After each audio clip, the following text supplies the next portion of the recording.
this, I didn't like the way this ended. I didn't like the way this ended.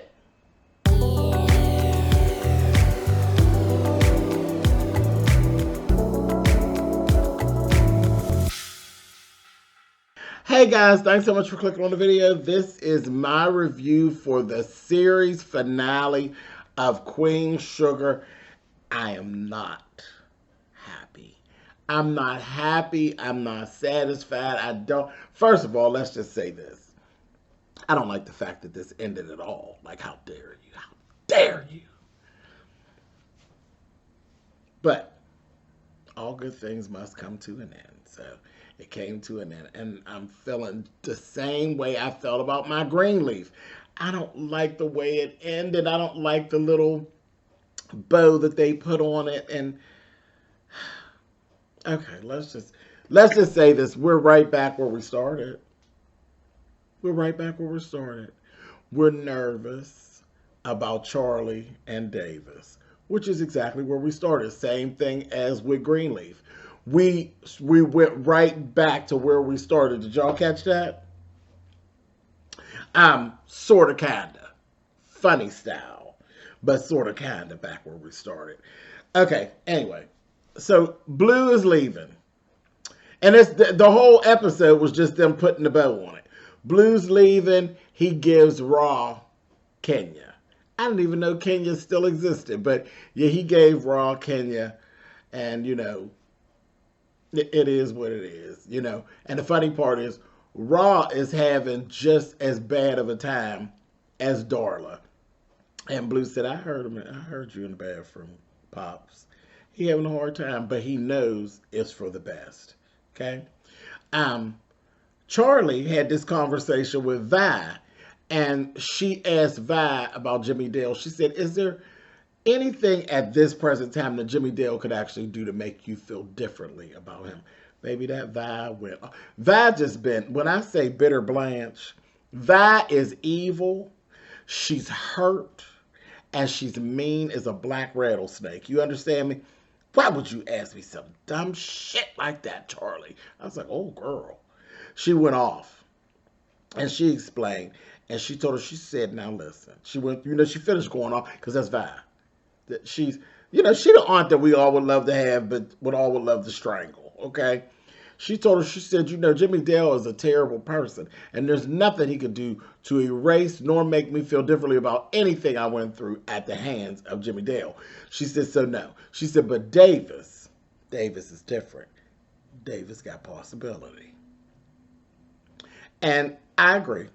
I mean, some rough stuff, but I agree that he could change. I believe he's changed. I believe he's seen the error of his ways. You know that we are slower. The male species is slower than the female species. The female, they're smarter. They mature faster.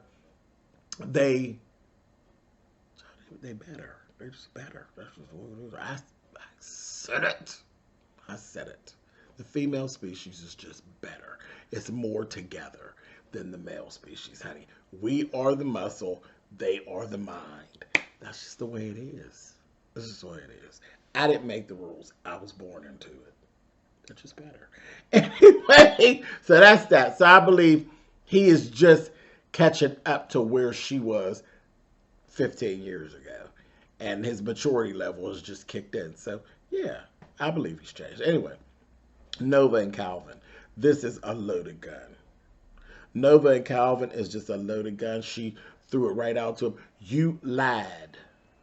You sat in my face and you lied. See, I said when I left last week, I said, fuck you, Calvin. Fuck you, Calvin. You back-breaking bastard. Anybody got time for you? Get out of here! So I'm just going to cover up all of Calvin right now because I'm sick of him. You lied. You sat in my face and lied. Then it was over 20 years ago. I'm not that same person anymore. Well, the whole situation for him is like yesterday. Every time he go to sleep, he see your face. And when he wake up, he can't walk. And it's all due to what you did 20 years ago. You, Calvin. So let's put the bow on Calvin now, because I ain't going back to talk about it no more. I'm done with Calvin. Calvin was so shame. So shame. Because see, Nova has said to him, I'm ashamed of myself for wanting to protect you.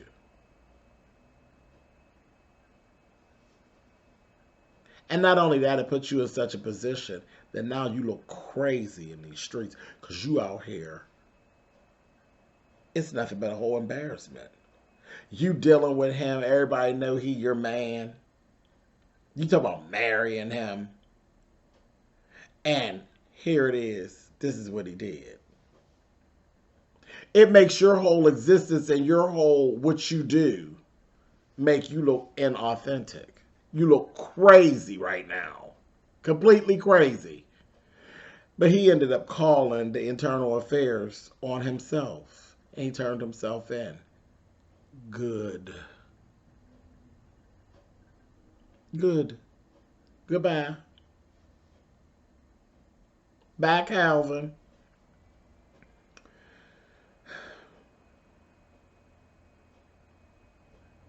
Anyway. Hollywood and Vice. See, this is the couple I'm here for. Baby, Hollywood checked the shit out of Aunt Vi. Told her, listen, how about this? How about maybe you be the adult in this situation? You are out of order. The things you said to that boy about his father, your father would be ashamed of you. Really? She said, I think he would. But you don't say it. You need to call him, and you need to apologize. That he checked the shit out of her. And I was glad he did it, because I don't think she would have received it from anybody else. I think she'd have gave everybody else some pushback. But she received it, honey, because Hollywood got that good, honey. Mm-hmm. Sure did. I was like, oh, if I got checked, honey. But I like that about them too, because them two will check each other. So I like them too. So that was that. And then we seen them and they're happy and they're everything's happy. I was like, cool. They did not kill Mr. Prosper. Thank you, Ava, because I wasn't ready. They did not mess with Aunt Vi's health. Thank you, Ava, because I wasn't ready. I'm ready for none of that. No death. I don't want no death. After Pastor Greenleaf, that's enough death. I can't do it. Anyway, Micah, when Micah ends up, Charlie was kind of going back and forth, and she was asking different people's opinion about the whole thing, because she's really spinning about the whole thing with Davis. And she wants him. She wants him. But she don't know should she want him. But girl, you love that man. That's why you took it so hard. That's why everything was so difficult, Charlie, because you truly loved that man. You loved that family that you built. And she put it in such words that you could see where her mind space was, which I built a fortress around us. And when he said, yeah, but you built it around us with the monster inside of the I said, oh, you better say that thing. Say that thing. But yeah. And he finally, she talked to Micah. But when she spoke to Micah, when she told Micah that she basically had gotten COVID, he went through some guilt and all of that about being there, and he was scared. He did his acting was really, really good in this scene. But when she said Davis's name, baby, that thing got evil, honey. I said, I'm on my way, and hung up on her ass like, I know you tripping.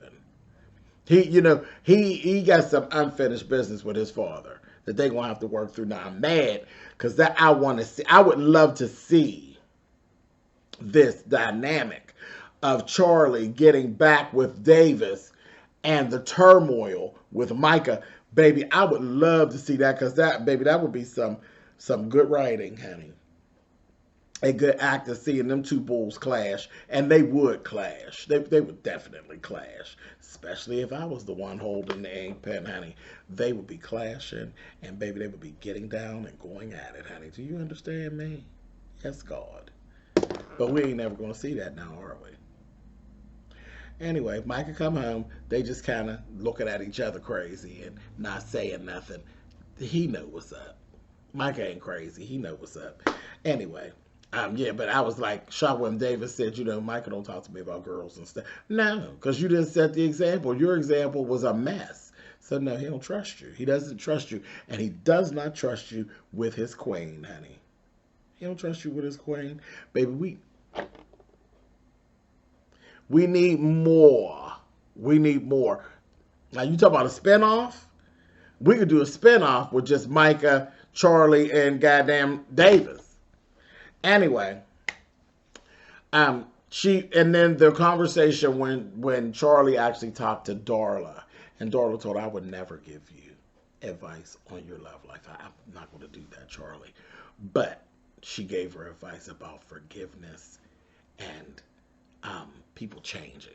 And that what Darla said was really what took Charlie over the side to make her decision that she made. I was kind of scared there for a minute because when Davis apologized to her and got the crown, honey, and put his hand out, baby, I thought she was getting ready to leave him hanging. He was looking so fine, honey. I said, oh, girl, don't do it, don't do it, don't do it. Girl, grab his hand, honey. Grab his hand, Miss Thing. He gonna give you just what you need, Charlie. Grab his hand. She grabbed his hand. But I still don't. It's like, okay. I don't know why. I don't know why. And you know, I'm usually hard with it. Because, you know, I be giving Darla the blues. But for some reason, I believe Davis. I do. I believe him. But he won't give you what you need, Charlie. All this fluttering around and not being sure. And you got the Mexican man. And you had Remy. And girl, no. Grab his hand, girl. Grab his hand. He gonna fix it. He gonna make it right. Go on, girl. Anyway, last thing, this is what I didn't like. I didn't like this. I didn't like how it sounded and how it came off. It bothered me because this is another one where we need our pen because there's more to have for this. Darla and Raw is sitting on the porch and she basically is telling Raw, you know, I know you're having a hard time. We having a hard time. It is what it is. He gonna be fine. We gonna be fine, and all that. And then she tells him, "I'm pregnant. I'm pregnant." And then she says to him, "I'm gonna have your child." And then he said, "Oh, you're gonna have my baby." I didn't like that. I did not like it. I did not like it. All that we've been through for 5 seasons of this whole thing of he is my child no matter what. He's mine. Don't nobody dare speak of him like he ain't mine. Nobody bet not say that. And then she gets pregnant and you automatically immediately make the distinction of this one is mine. I did not like that at all. I did not like that. That was so ugly to me. It was so ugly to me. And it didn't fit what Raw's personality was. And I know that's some people's mind, but that didn't fit. I didn't like that. That really bothered me. That kind of touched me in my spirit in a way that I didn't like, and I needed more. I need more. I need to know what's going to go on. I mean, that's some good storytelling that could be done, because that whole thing that would be with Blue dealing with that and the new baby and being jealous, and because all of that would happen the way that shit went down. Oh yeah, all that would go down over there in that little house, that little farmhouse. It would be going down over in that little farmhouse. So I didn't like that. That's the thing that set with me the most that I didn't care for. That whole distinction of, oh, you're having my baby. They all your babies. Now shut up and don't start this shit. But anyway, ain't no need for me to get myself all bent out of shape because it's over now, isn't it? And I'm pissed. I'm pissed. Pissed. But anyway, Aren't you all? We're wrapping this one too. I ain't happy with the way the green leaf wrapped. I ain't happy with the way that this wrapped. But you know, you're supposed to go out in a blaze of glory. You ain't supposed to beat it into the ground, honey. You're supposed to leave when it's hot. All right. I'll catch y'all on the flip side later. It's been a wonderful ride. See y'all later.